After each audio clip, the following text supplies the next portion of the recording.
हे hi guys, कैसे हो सारे। उम्मीद कर रहा हूँ देखो एकदम से सभी मस्त होंगे।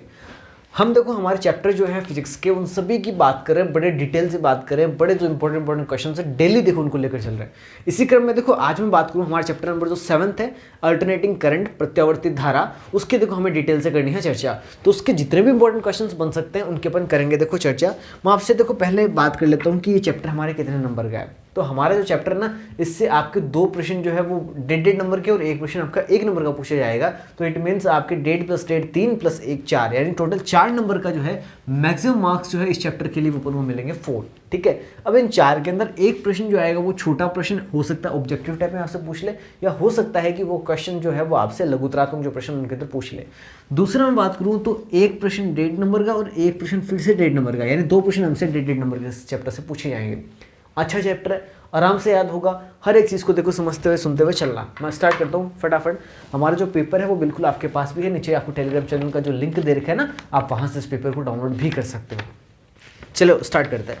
सबसे पहला जो आज का प्रश्न है आपका वो है ट्रांसफॉर्मर क्या है, यह किस सिद्धांत पर कार्य करता है।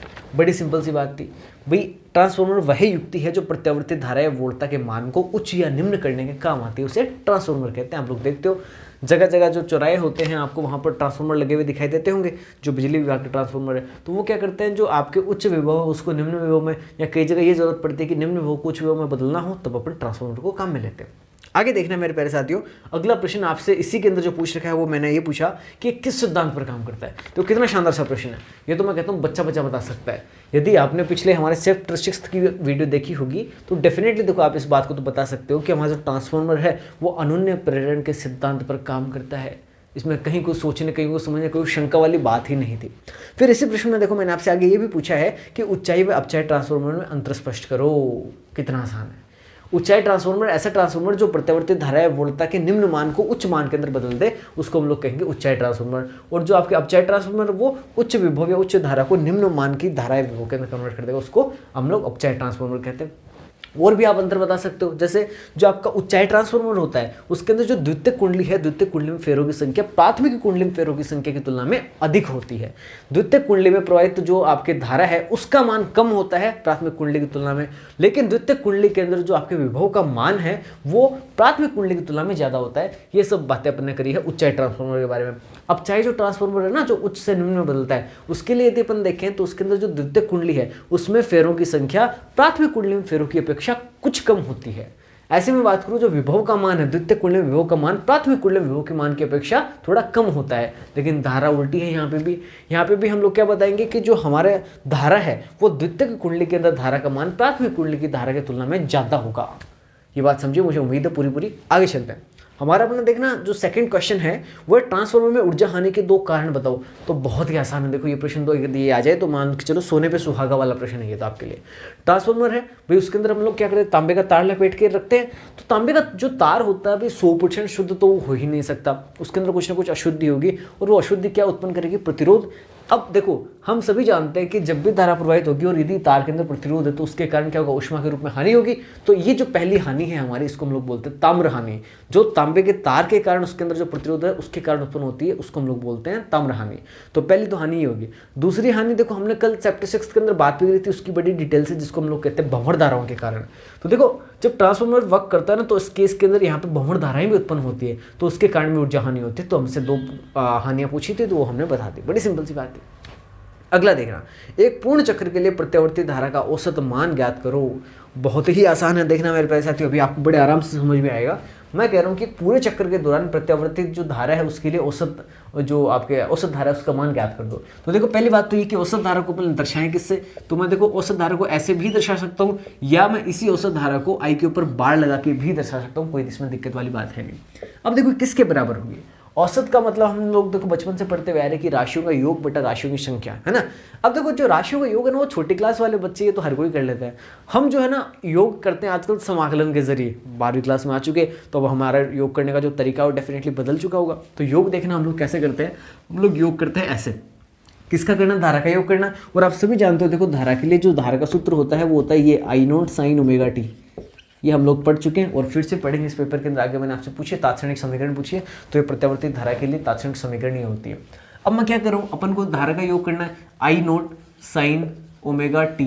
देखो धारा का मुझे करना था तो धारा का मैंने मान रख दिया, समाकलन करे तो कोई ना कोई ऑपरेटर भी होगा, इसलिए मैंने यहाँ पे ऑपरेटर dt लगा दिया।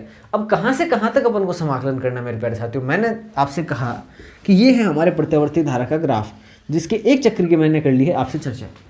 एक चक्कर कहाँ से कहाँ तक होता है भाई, यहाँ पे हमारा जो आवर्तकाल है, जो हमारा समय है वो है 0, और यहाँ पे हमारा पूरा एक चक्कर पूर्ण होता है, तो इस समय का मान, आवर्तकाल का मान कितना होता है, t है। यानी इस पूरे एक चक्कर के लिए अपन को बात करनी है, तो हमारे समाकलन की जो सीमा है ना वो भी 0 से लेकर t तक हो जाएगी। फिर हम कहते हैं भाई राशि व योग बटा राशि व संख्या। अब देखो संख्या का मतलब क्या, वो कुल राशियाँ, कुल मतलब एक तो ऊपर एडिशन है और नीचे अपन बात करें राशि की कुल संख्या। तो असल में देखो हमारे लिए संख्या नहीं, यहाँ से यहाँ तक का ही आवर्तकाल है, तो हम क्या करेंगे, इसका इसमें भाग भी दे देंगे, तो मैं इसमें गुणा 1/t लिख रहा हूँ, कहीं कोई दिक्कत नहीं है। अब देखो हम लोग समाकलन करते हैं, कितना आसान है। आई नोट का समाकलन होगा क्या, अरे नहीं होगा गरीबों, क्योंकि हमारा जो ऑपरेटर है ना वो टी के लिए है, आई के लिए ऑपरेटर ही नहीं है, तो अपन इस आई नोट को तो बाहर निकाल लेंगे। देखना मैं लिख रहा हूँ यहाँ पे आई बराबर 1 की जगह मैं यहाँ पे देखो इस आई नोट को बाहर निकालूंगा तो आई नोट बाहर आ गया, बट्टा में टी बचा हुआ है। अब देखो मैं सीधा समाकलन कर रहा हूँ यहाँ पे, साइन ओमेगा टी का समाकलन क्या होगा, सभी जानते हो साइन थीटा का समाकलन होता है माइनस का कोस थीटा।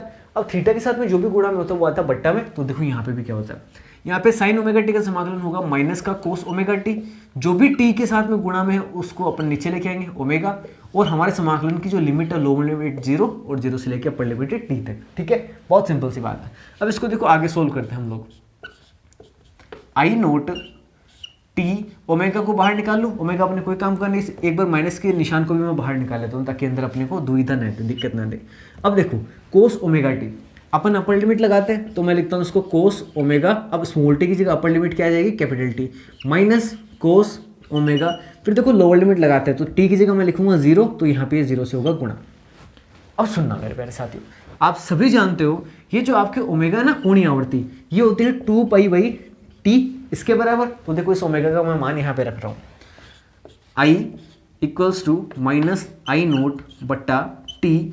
अब देखो ओमेगा की जगह मैं रखूंगा मान कितना, 2π/t, अंदर अपन मान रखते हैं कोस ओमेगा की जगह 2π/t, बाहर गुणा में t है, माइनस इसको मैं कोस 0 लिख दूँ, कोई समस्या वाली बात नहीं है। देखना आई, अब ये तो देखो हो गया माइनस का आई नोट ऊपर पड़ा है, जैसा जैसा टी से देखो कट गया टी, तो बट्टा में 2π, इसमें क्वेश्चन का कोई समस्या नहीं है। अब इस इधर देखो ना टी से तो कट गया टी, कोस 2π बचा, कोस 2π की वैल्यू क्या होती है, देखो 0 से स्टार्ट हुए पाई, फिर दोबारा आगे 2π, तो इसका मतलब 0 पे वापस आ गए, यानी कोस 0 की वैल्यू वही होगी जो कोस 2π की वैल्यू होगी, और वो कितनी होती है, 1 होती है। माइनस का निशान था, माइनस का निशान हो गया, कोस 0 की वैल्यू फिर से 1, 1 - 1 क्या होता है मेरे प्यारे साथियों, आप सभी जानते हो 0 होता है। तो जैसे इसका मान 0 आएगा तो उसको जब अपन इस वाली राशि से गुणा करेंगे तो आपके लिए औसत धारा का मान कितना प्राप्त होगा, ये लो 0 प्राप्त होगा। इस प्रकार से हम लोग ये सिद्ध कर सकते हैं। कितना आसान सा था। अगर परीक्षा में 1.5 नंबर के प्रश्न के अंदर आपसे ये पूछ लिया जाए तो कोई अतिशयोक्ति नहीं है, बहुत आसान है, और 1.5 नंबर के लायक के प्रश्न है, तो डेफिनेटली देखो आपको इसको करके आना ही आना है। बहुत ही आसान सा था, इसमें कहीं क्वेश्चन का कहीं कोई दुविधा कहीं कोई समस्या वाली बात है ही नहीं। आगे बढ़ते हैं, अगला देखना हमारा जो प्रश्न है वो आपसे कह रहा है कि LCR श्रेणी परिपथ में अनुनाद की स्थिति कब प्राप्त होती है। बहुत ही आसान सा है। देखो LCR श्रेणी परिपथ के अंदर अनुनाद की जो स्थिति है ना वो आपको प्राप्त होती है जब आपका प्रेरणिक प्रतिघात जो है वो धारितीय प्रतिघात के बराबर हो, तो उस अवस्था में आपको क्या होगा, अनुनाद की स्थिति प्राप्त होती है। बहुत ही सिंपल सी बात है। आगे आपसे पूछा कि अनुनाद की स्थिति में प्रत्यावर्ती धारा का आवृत्ति के साथ परिवर्तन दर्शाने वाला वक्र ज्ञात कीजिए, वक्र खींचिए और बैंड चौड़ाई जो है उसको भी बताओ। तो कितना आसान है, देखो इससे आसान क्या प्रश्न पूछेंगे आपसे 1.5 नंबर के अंदर। देखो ये वाले प्रश्न जो है वो आने की पूरी संभावना रहती है, तो मैं उम्मीद कर रहा हूँ कि आप बड़े आराम से देखो इनको देखेंगे, समझेंगे और एग्जाम में देखो ज़रूर इसको करके आओगे। देखो हम लोग ग्राफ बनाते हैं, तो मैं यहाँ पे तो इस तरफ तो ले रहा हूँ आवृत्ति को, इसने कहा ना आवृत्ति और आपके प्रत्यावर्ती धारा या वोल्टा के मध्य ग्राफ बनाओ, इसने प्रत्यावर्ती धारा के लिए बोला है।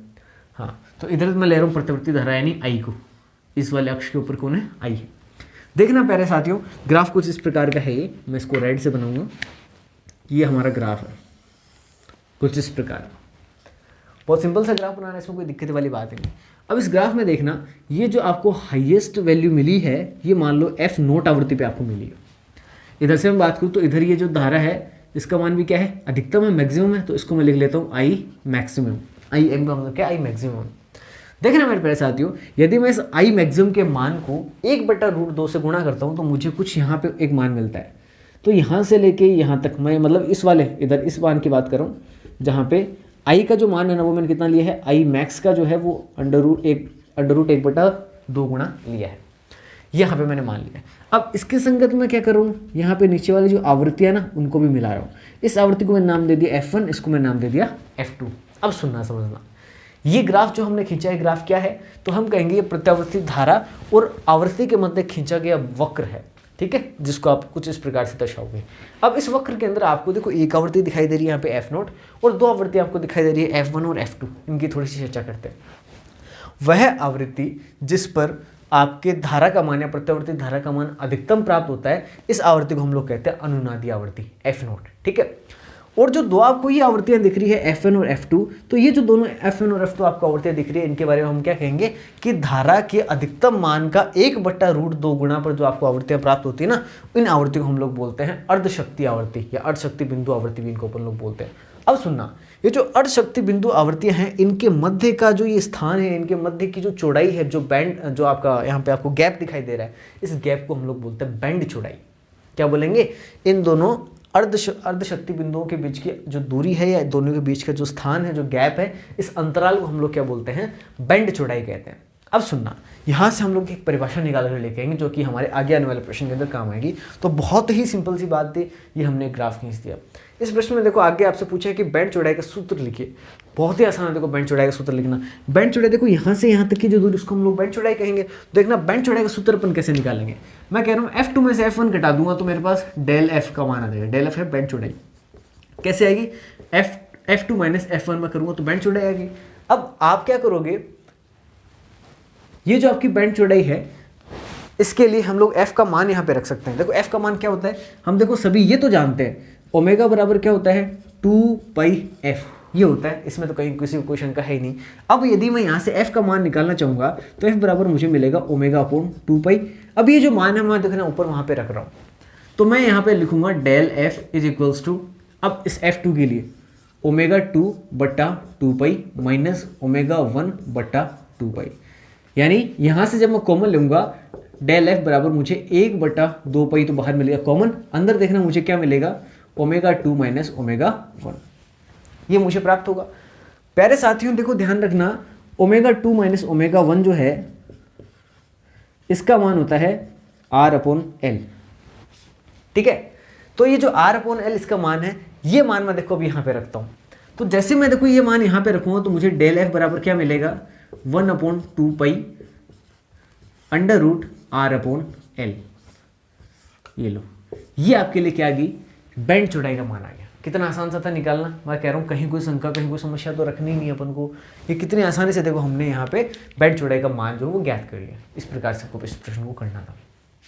तो अब साथियों जो अगला प्रश्न आप लोगों से पूछा है वो ये है, 220 वोल्ट AC धारा 220 वोल्ट DC धारा की तुलना में ज़्यादा खतरनाक होती है, क्यों, कारण आपको देना है।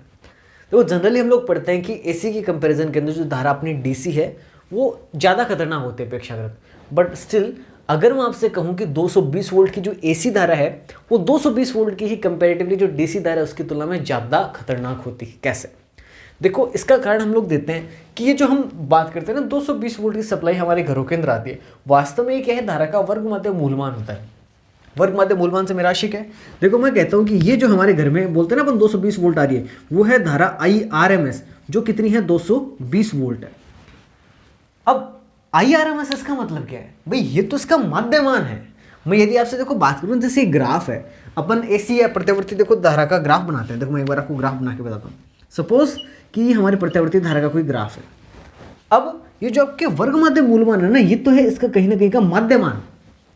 IRMS तो है यहाँ पे IRMS, लेकिन देखो पीक वैल्यू जो है वो नहीं है। इसका मतलब जो एक्चुअल पीक वैल्यू है ना वो तो इससे ज़्यादा हो सकती है, आपको ग्राफ में दिखाई दे रहा है। तो ये जो पीक वैल्यू है ना मेरे प्यारे साथियों, इसको हम लोग बोलते हैं I मैक्सिमम, जिसके अपन ने यहाँ पे चर्चा करी। अब सुनो, दिष्ट धारा का ग्राफ कैसा होता है आप सबका देखो देखा हुआ है, मैं यहाँ पे बना देता हूँ। ये है देखो दिष्ट धारा का ग्राफ, यानी इसका मान उतार चढ़ाव के अंदर है ही नहीं। तो इसका मान उतार चढ़ाव के अंदर नहीं, मतलब अगर अपन ने 220 वोल्ट DC का कोई सोर्स लिया है तो वो तो हमेशा आपको DC 220 वोल्ट का ही करंट या जो वोल्टेज है वो प्रदान करेगा। लेकिन AC जो करंट है ना वो 220 वोल्ट से ज़्यादा का करंट हमें प्रोवाइड कर सकता है। कैसे, देखना अभी मैं आपको दिखाता हूँ कैसे करता है। ये IRMS का मान है। अगर मैं आपसे बात करूँ ना IRMS, तो इसका एक फॉर्मूला होता है, बड़ा सिंपल सा है। ये I मैक्सिमम का है ना, √1/2 गुना होता है। अब जब यहाँ मुझे I मैक्सिमम का मान निकालना है, तो मैं देखो I मैक्सिमम का मान कैसे निकालता हूँ। यहाँ पे मैं कहता हूँ कि √2 को पक्षांतरण करके मैं इधर ले आऊँगा तो IRMS से गुणा कर दूंगा। और IRMS का मान कितना है, अपन को 220 वोल्ट दे रखा है। जब आप इसको मल्टीप्लाई करोगे मेरे प्यारे साथियों, तब आपको जो मान है मिलेगा ±311 वोल्ट। अब देखो इतना मान है। आप जिसको 220 वोल्ट समझ रहे थे ना, एक्चुअल के अंदर उसकी जो वैल्यू है वो 311 वोल्ट तक जाती है।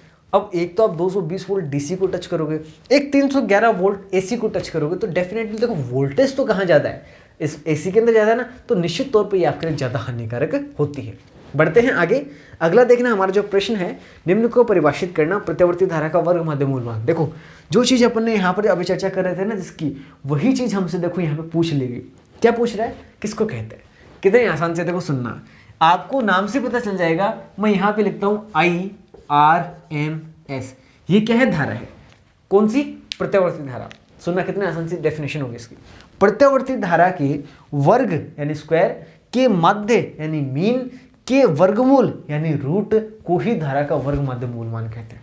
कितना आसान था, दोबारा सुनना। प्रत्यावर्ती धारा के वर्ग मध्य के वर्गमूल को ही धारा का वर्ग मध्य मूलमान कहते हैं। इसमें कहीं कोई शंका, कहीं कोई समस्या आपको नहीं होनी चाहिए। और उसके लिए देखो ये फॉर्मूला भी होता है, वर्ग मध्य मूलमान का जो फॉर्मूला होता है, ये अधिकतम धारा का 1/√2 गुणा होता है। सिंपल सी बात है एकदम, मतलब मक्खन की तरह, मलाई की तरह आप लोग चल सकते हो, इतना आसान सब कुछ है। बढ़ते हैं आगे। विशेषता गुणांक के गुणवत्ता गुणांक किसे कहते हैं, बहुत ही आसान सा है। हम लोग कहते हैं भाई ये जो अनुनादी आवृत्ति है ये, और ये जो आपकी बैंड चौड़ाई है ये, इनके अनुपात को हम लोग विशेषता गुणांक कहते हैं। कितना आसान सा प्रश्न था। विशेषता गुणांक, इसी को हम लोग गुणवत्ता गुणांक भी बोलते हैं, इसको इंग्लिश में हम लोग क्वालिटी फैक्टर बोलते हैं, जिसको हम लोग Q से रिप्रेजेंट करते हैं। तो Q क्या होगा कि ये जो आपकी है ना, कौन सी आवृत्ति, अनुनादी आवृत्ति, और ये जो आपकी है बैंड चौड़ाई, तो अनुनादी आवृत्ति और बैंड चौड़ाई के अनुपात को विशेषता गुणांक के क्वालिटी फैक्टर Q कहते हैं। ठीक है, बहुत ही सिंपल सी बात है, इसमें कहीं कोई शंका, कहीं कोई समस्या आपको रखनी नहीं है। आगे देखना है प्यारे साथियों, आगे आपसे पूछे शक्ति गुणांक का मान। शक्ति गुणांक किसको कहेंगे, एक सेकंड में थोड़ा देखो पानी पी लेता हूँ, लाइट भी पता नहीं आज कैसे कम ज़्यादा हो रही है, तो मैं इसको चेक कर लेता हूँ। हाँ, तो हम लोग देखो बात करते हैं, हमारा प्रश्न है अगला, शक्ति गुणांक किसको कहेंगे भाई। शक्ति गुणांक देखो बड़ी सिंपल सी बात है, हम कहते हैं प्रत्यावर्ती धारा परिपथ में प्रत्यावर्ती धारा तथा प्रत्यावर्ती वोल्टता के मध्य कलांतर की कोज्या को शक्ति गुणांक कहते हैं। कितने आसान सी परिभाषा थी, दोबारा सुनना। प्रत्यावर्ती धारा परिपथ के अंदर प्रत्यावर्ती धारा और प्रत्यावर्ती वोल्टता के मध्य कोण की जो कोज्या है, ये आप कह सकते हो दोनों के बीच में जो कलांतर है, उसकी कोज्या को ही शक्ति गुणांक कहते हैं। बहुत ही सिंपल सी देखो परिभाषा, इसमें कहीं कोई शंका, कहीं कोई समस्या नहीं है। आगे बढ़ते हैं मेरे प्यारे साथियों। अगला जो प्रश्न वो आपसे पूछा, प्रतिबाधा किसको कहेंगे। प्रतिबाधा बहुत ही देखो सिंपल सी बात है, हम लोग कहते हैं कि प्रत्यावर्ती परिपथ में जो प्रत्यावर्ती आपके विद्युत वाहक बल है वो, और प्रत्यावर्ती जो धारा है वो, उनके अनुपात को प्रतिबाधा कहते हैं। ये देखो थोड़ा सा इंपॉर्टेंट फॉर्मूला है, इसलिए ये आपको देखो पता होना चाहिए।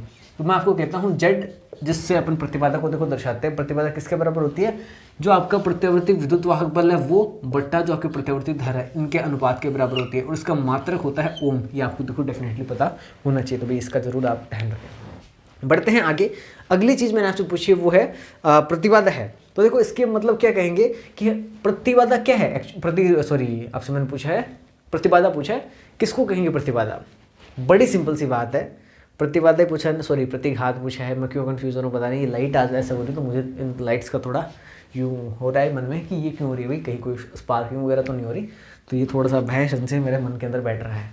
हाँ, तो हम लोग बात करें देखो प्रतिघात की, किसको कहेंगे प्रतिघात। बड़ी सिंपल सी बात है, सुनना। मैं कहता हूँ कि जब आपके जो आपकी प्रतिघात है वो प्रतिबाधा के उस मान के बराबर होती है जब आपकी जो प्रत्यावर्ती धारा है और प्रत्यावर्ती जो वोल्टता या विद्युत वाहक बल है, इनके मध्य जो कलांतर है वो कलांतर कितना हो, ±π/2। अगर इनके मध्य जो कलांतर π/2 है ना, ±π/2, अगर इनके बीच में कलांतर है किसके मध्य, प्रत्यावर्ती धारा और वोल्टता के मध्य, तो इस अवस्था में जो आपकी प्रतिबाधा है उसी को हम लोग कहेंगे प्रतिघात। बड़ी सिंपल सी चर्चा करनी थी, उसको मैंने कर लिया, बहुत आसान सी बात थी। आगे बढ़ते हैं। देखिए अगला आपसे मैंने प्रश्न पूछा है, संधारित्र दिष्ट धारा के मार्ग को तो अवरुद्ध करता है लेकिन प्रत्यावर्ती धारा को नहीं करता, क्यों, कारण बताओ। देखो आप सभी ने देखो दिष्ट जो आपके संधारित्र होते हैं उनको जरूर देखा होगा। उनमें देखो क्या होता है, मैं यदि बात करूँ जो आपके प्रतिबाधा है, उनकी संधारित्र की जो प्रतिबाधा है या प्रतिघात की अपन आगे चल के बात करेंगे, तो उनके लिए जो प्रेरणिक प्रतिघात का मान होता है वो किससे निर्धारित होता है? जो भी आपकी धारा उसके अंदर से प्रवाहित होगी उसकी आवृत्ति पर डिपेंड करता है। आप सभी जानते हो जो दिष्ट धारा होती है, दिष्ट धारा की आवृत्ति होती है 0। अब जब दिष्ट धारा की आवृत्ति 0 होती है तो उस अवस्था के अंदर जो आपके संधारित्र है उसकी जो धारितीय प्रतिघात है उसका मान हो जाता है अनंत। तो देखो जब संधारित्र की धारितीय प्रतिघात का मान ही अनंत हो गया तो वो उसके अंदर से बिल्कुल धारा जाने ही नहीं देगी। प्रतिघात यानी प्रतिबाधा वहाँ पे भयंकर वाली उत्पन्न होगी, और जब प्रतिबाधा भयंकर वाली उत्पन्न होगी तो उस केस के अंदर उसके अंदर से धारा प्रवाहित ही नहीं होगी। तो आपको तो देखो एग्जाम के लिए सीधा इतना से ध्यान रखना है कि संधारित्र जो है वो दिष्ट धारा को प्रवाहित नहीं होने देता और आपकी जो प्रत्यावर्ती धारा है उसको प्रवाहित होने देता है। इसका कारण क्या है कि दिष्ट धारा की आवृत्ति 0 होती है जबकि प्रत्यावर्ती धारा की आवृत्ति 0 नहीं होती है। सिंपल सी बात है, कहीं कोई शंका कहीं कोई समस्या है नहीं।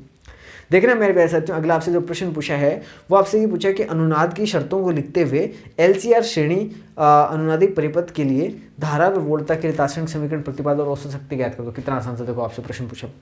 पहले आपसे पूछिए अनुनाद की आवश्यक शर्तें। बहुत ही आसान से अनुनाद के लिए आवश्यक शर्तें, जैसे मैं कहता हूँ अनुनाद के लिए आपके जो प्रेरणिक प्रतिघात का मान है ये धारितीय प्रतिघात के बराबर होना चाहिए। पहली बात तो ये। दूसरी बात मैं कह सकता हूँ कि जो आपके अनुनाद है उसके लिए आपकी जो प्रतिबाधा का मान है वो परिपथ के प्रतिरोध के बराबर होना चाहिए, तब जाके ये होगा। ठीक है, इसके लिए जो शक्ति गुणांक है उसका मान अधिकतम होना चाहिए, या मैं इसको यूँ भी कह सकता हूँ कि शक्ति गुणांक का मान 1 होना चाहिए। अधिकतम मान शक्ति गुणांक का 1 ही आएगा। तो ये सिंपल सी बात है। फिर देखो आपसे पूछा धारा व वोल्टता के तात्क्षणिक समीकरण। तो धारा व वोल्टता के तात्क्षणिक समीकरण देखो निकालना कितना आसान से, निकालना नहीं अपन को सीधा सीधा बताना है। तो यहाँ पे देखो मैं आपको बताता हूँ धारा के लिए और वोल्टता के लिए तात्क्षणिक समीकरण। तो देखो धारा के लिए तो बड़ा सिंपल सा है, I बराबर I0 साइन ओमेगा टी। दूसरा वोल्टता के लिए मैं बात करूँ तो E बराबर E0 साइन ओमेगा टी। ये लो, ये तात्क्षणिक समीकरण है, इसमें कहीं कोई शंका है नहीं, किसी को नहीं है। आगे बढ़े तो देखिए ना अगला हमारा जो प्रश्न है इसी के अंदर वो है प्रतिबाधा। तात्क्षणिक समीकरण तो आपने बता दिया, प्रतिबाधा के लिए फॉर्मूला और बता दो। तो देखो प्रतिबाधा के लिए कितना आसान सा है, मैं कहता हूँ Z बराबर √R² plus XL minus XC की होल स्क्वायर। इतनी सिंपल सी बात थी, इसमें कहीं कोई शंका कहीं कोई समस्या है ही नहीं। आगे बढ़ाऊँ आपको तो देखना अगला मैंने आपसे पूछा है औसत शक्ति। तो देखो शक्ति अपन सभी जानते हैं P बराबर VI होता है, हम सब ने छोटे क्लासों के अंदर पढ़ रखा है P बराबर VI। तो यहाँ पे औसत शक्ति की बात करी तो हम लोग बात करें औसत यानी P एवरेज की, तो यहाँ पे P बराबर VI होता है। तो V की जगह तो देखो हम लोग इस पूरे चैप्टर के अंदर V की जगह पर E शब्द को काम में ले रहे हैं, विद्युत वाहक बल को। तो E मैक्सिमम गुणा क्या होता है P बराबर VI होता है, तो यहाँ पे I, तो I मैक्सिमम। और साथ में देखो इनके मध्य यदि कोई कलांतर है तो उस कलांतर की कोज्या को भी हम लोग ले लेंगे यहाँ पे, इसमें भी कोई दो राय नहीं। ये हमारा सिंपल सा फॉर्मूला होगा औसत शक्ति का। फिर देखो आपसे ये पूछा कि एक विद्युत बल्ब पर 220 वोल्ट आपूर्ति और 100 वाट की शक्ति अंकित है, तो विद्युत बल्ब का प्रतिरोध ज्ञात कर दो। तो देखो बहुत ही आसान से अपन इन फॉर्मूले के जरिए कर सकते हैं। आपसे प्रतिरोध का मान पूछा है तो वो आप P बराबर VI यानी शक्ति के जो फॉर्मूला उसको लगा के आप ज्ञात कर सकते हो, कहीं कोई शंका कहीं कोई समस्या आएगी नहीं। ये मैं देखो आप पे छोड़ता हूँ, बहुत ही आसान सा है। P बराबर VI लगाना और वहाँ पे देखो उस I का मान आप शायद रख देना, तो आपके पास बनेगा P बराबर V² बनेगा।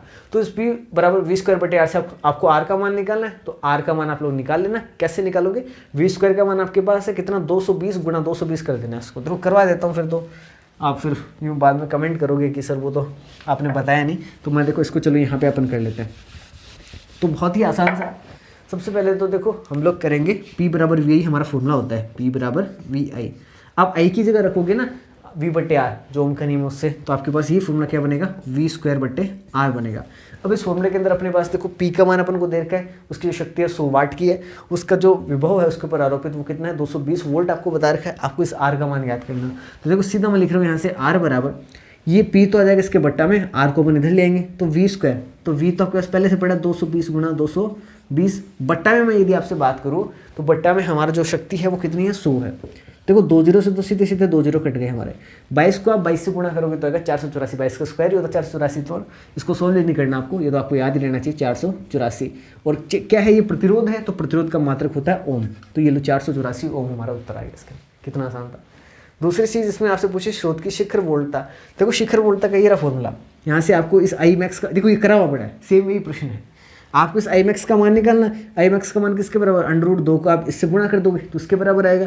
अब √2 तो पड़ा है, फिर आपसे इसका मान है ना पूछेगा, I की जगह E कर देना बस। देखो अपने को V का मान दे रखा है ना, विभव का मान दे रखा है, तो बस आपको I की जगह E लिखना है। ये लो बाकी सेम टू सेम है, जहाँ पे आपने आई लिख रखा ना, प्रत्यावर्ती धारा और विद्युत वाहक बल के लिए फॉर्मूला बिल्कुल से ये सेम ही रहेगा, कोई बदलाव नहीं है, फॉर्मूला बिल्कुल से सेम रहेगा।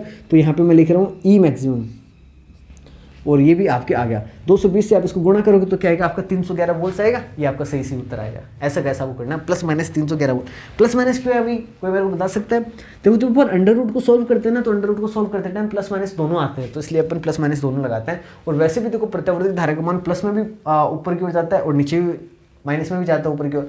तो अब देखो सिंपल सी बात है, प्लस में भी 311 वोल्ट अधिकतम मान होगा और नीचे की तरफ भी 311 वोल्ट अधिकतम मान होता है। बड़ी सिंपल सी बात है। फिर देखना आगे आपसे पूछा है बल्ब में प्रवाहित होने वाली आरएमएस धारा, यानी आपको देखो आई का मान पूछा, ये देखो ये रहा फॉर्मूला अपने पास, इस फॉर्मूले के जरिए आप निकाल सकते हो। बाकी आप लोग क्या कर सकते हो, इस वाले फॉर्मूले से भी निकाल सकते हो। देखो यहाँ पे आपको आई का मान तो है, आई बराबर एक फॉर्मूला ये भी तो होता है, देखो ये वाला जो सेम फॉर्मूला ना, इसको आप आई के लिए लगा लो तो भी आप निकाल सकते हो। बाकी P बराबर वी आई अपने पास फॉर्मूला होता है, तो आप उससे भी निकाल लो। ये देखो ये अपने पास फॉर्मूला, इसमें आपके पास P का मान, इसके अंदर आपके पास V का मान है, I का मान आपको सीधा सीधा निकालना, ठीक है। तो ये आपकी RMS धारा ही आएगी, तो यहाँ से आप डेफिनेटली इसको कैलकुलेट कर सकते हो। कहीं कोई शंका, कहीं कोई समस्या आएगी ही आएगी नहीं, कहीं पर नहीं आएगी। यहाँ से निकाल लो, देखो P के बट्टा में V को भेज देना, I बराबर P का मान कितना है 100 है, बट्टा V का मान हमारा कितना है 220 वोल्ट है। आप जब इसको सोल्व करोगे तो सोल्व करने पर ये शायद 0.54 समथिंग ऐसे एम्पियर आएगा, तो ये आपका सही उत्तर होगा, इसमें कहीं कोई शंका नहीं आएगी। तो मेरे प्यारे साथियों, ये था आपका पूरा चैप्टर नंबर 7, जिससे कहीं कोई प्रश्न नहीं कटे, ये मेरा पूरा आपके लिए किया है प्रयास। अब आपका भी देखो प्रयास ये बनता है, या आपका भी जो दायित्व ये बनता है कि आप इस वीडियो को ज़रूर शेयर करें और अधिकांश लोगों तक इसको पहुँचाने का प्रयास पूरा करें। धन्यवाद। अगली वीडियो के अंदर हम लोग फिर से देखो मिलेंगे हमारे अगले चैप्टर के लिए, अगले चैप्टर के साथ में। तो यदि आपका प्रेम जो है वो कम रहता है तो डेफिनेटली मैं इस सीरीज़ को डिसकंटिन्यू कर सकता हूँ। तो प्लीज़ अपना जो प्रेम है ना उसको और निरंतर बढ़ाएं, है ना, घटाएं नहीं। धन्यवाद।